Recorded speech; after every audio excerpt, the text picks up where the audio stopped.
6 situations where you should stay silent. Number 1. When your judgment is clouded. The first case when you should not speak up is when you are having trouble thinking clearly. This can be for many reasons. Maybe you are tired or under the influence or full of anger or anxiety. In these situations, it's better to wait a little before you speak your mind. If you don't, it is possible that you will say something you will regret afterward.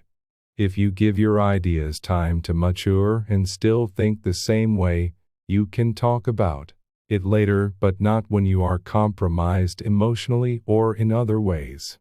Number 2. When your words will be hurtful. The second situation in which you should not speak up is when your words are more likely to be hurtful beyond being useful. Sure, there are situations when others need to hear the truth, harsh as it may be, but these situations are rarer than we think. Consider whether the words you want to speak are going to be useful or if you are acting to hurt the other person. When we choose to be hurtful, we often are angry or tired or upset, so sometimes it's also useful to refer to the first point of this article and stay mum. Number 3. When your opinion doesn't matter. The next situation when you should not speak up is when your opinion is irrelevant. It's never easy to admit and accept it, however, it's very important, even if our ego doesn't agree.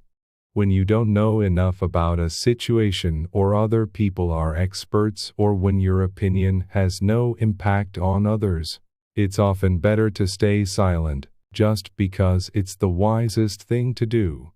Silence is the best answer to someone who doesn't value your words. Number 4. When you don't have enough evidence. Sure, in some situations we are free to speculate and speak up even if we don't have evidence. However, this is not always true.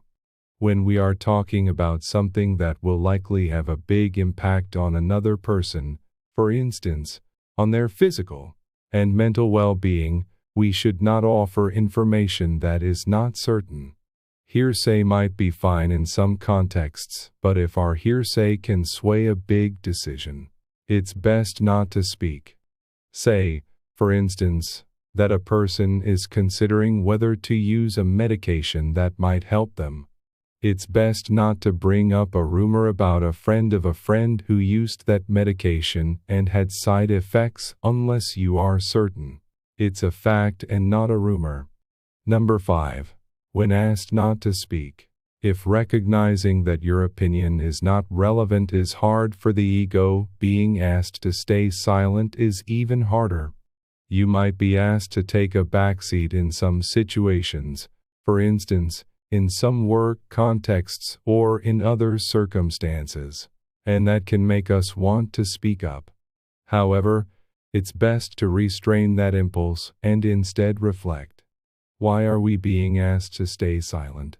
Listening and learning can also be good in these situations. Number 6. When you don't have anything to say. Just because you feel you ought to add something doesn't mean you should. Instead, you might support what someone else has said. It can feel awkward saying that you don't have something to add, but it is usually better than speaking for the sake of speaking. Allow yourself to admit when there is nothing to add. Be careful with your words. Once they are said, they can be only forgiven, not forgotten.